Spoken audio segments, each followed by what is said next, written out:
Houston at Breakbulk Americas, and I have our sole shipper representative, more or less, from our carrier and shipper rates session. So I'd like to introduce Andy Young from Bechtel Global Logistics. Welcome, Andy. Thank you for inviting me. Yeah, it's great to have you here. So, did you feel alone up on that panel? Not really, no. It's I had Jake sitting next to me, so he's a good friend, and I've known him for quite a while. Anders I know as well. Lana, I know Lana a little bit, so it's a great panel, great bunch of people. So yeah, I was quite happy up there with those guys. Absolutely. So can you just give us a brief characterization of the shipper's perspective? What are the challenges right now with the rates as high as they are with carriers? What kind of impact is that having on you? It's a huge problem, right? One of the first questions I got was around the challenges that we have for high rates and capacity, and I made 2 points. I think that the one was that we have to meet our commitments to our current clients, to our current customers, and that's really difficult in this market. Especially if we've negotiated contracts that are a year or 2 years old. We've got commitments that we may have moved the freight around a little bit, so that's really difficult. And we absolutely rely on the carriers, freight forwarders. You heard me up there talk about them being partners. They are. They're more than subcontractors, they're partners. So we absolutely rely on them, and they have a good view of the market. And I think together we're trying to find solutions to make things happen. And if we're moving freight around, and we got to be flexible, right? We got to kind of be flexible in what we're doing in how we move our freight. The other issue that I've got that I discussed was estimating and budgeting. How do you estimate something that's 2 years out right now in this market? Right, which has been a surprise, I think, to everyone. Yeah, it has. Yeah, it's unprecedented is the word that's been bandied around, right? So it's been very difficult. But we've got a wonderful team at Bechtel, and we're able to look at the market and try and track the market, understand the trends. We're following Drury and TOFLA and the Shanghai Container Freighter Index. But that only gives you like half the story, right? So it kind of tells you historically where you're going, but you kind of need the expertise, and we need our partners to help us understand where we think that's going. And so we heavily rely on them, and our side of the bargain with these guys is that we have got to be as flexible as we can, and we got to be as collaborative as we can with them. Yeah, I think that's super important. How much flexibility can you really bring to the table? It depends. We have deadlines in the type of business we're in. Delivering on time and within budget for our customers is absolute paramount. That's the goal, right? So you may not get flexibility in the delivery schedule, and that may be difficult.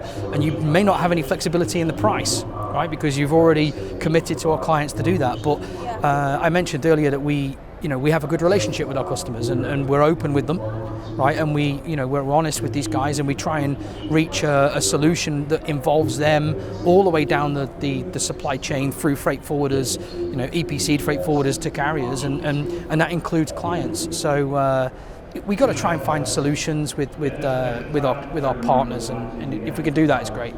Yeah, I heard quite a bit of talk about early contracting. Now that's certainly not something new. We've heard that before, and vendors or suppliers always want to be involved, the transport people early.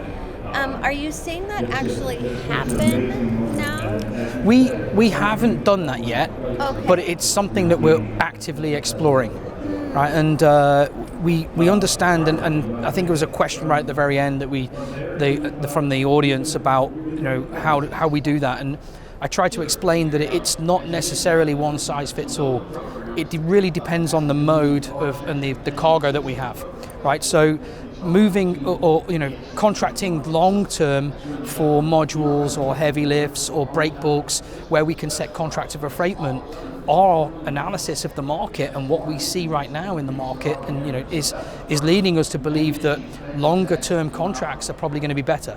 We absolutely need a commitment from our carriers and from our logistics service providers, and we have to make sure that we have that commitment in place, because again, not delivering something on time to a critical project is probably worse than overspending, right? So, time and money are super critical to us. So we're looking for that long-term commitment, and we think there's certain markets where we really should be exploring that and trying to make it happen. The other thing we talked about in the panel was the way that we contract, and our traditional model, and I think a lot of shippers are the same, is that we would contract on fixed terms, right? So it'd be fixed rates for a year. There may be an escalation clause that exists or something like that, but the rates are kind of fixed in that region. But again, when we look at different modes for different cargo, when we think about containerized cargo, that may not be the right solution right now in this market. So I think we have to look at a different way of contracting and try and understand, is it going to be it's going to be more beneficial for us to work with a forwarder and a container carrier like Maersk and look at tracking the rates and understanding that they move, but trying to do everything we possibly can to minimize that risk with the carriers and with the forwarders. Is it better to track it? And that might actually be better than trying to predict it in the long term and fixed long term for containers, especially in this market. So yeah, on contracts, it's two things. It's long term, forward contracts for modules and heavy lifts, and it's thinking about the way we contract for containerized cargo. Yeah. Yeah. All right. Okay. Last question. So, how is the project outlook for Bechtel in your realm? We have some active projects in Bechtel. So we're active in South America, and we're just about to. We're looking at a project in Australia. So across the different business units at Bechtel, we're pretty busy.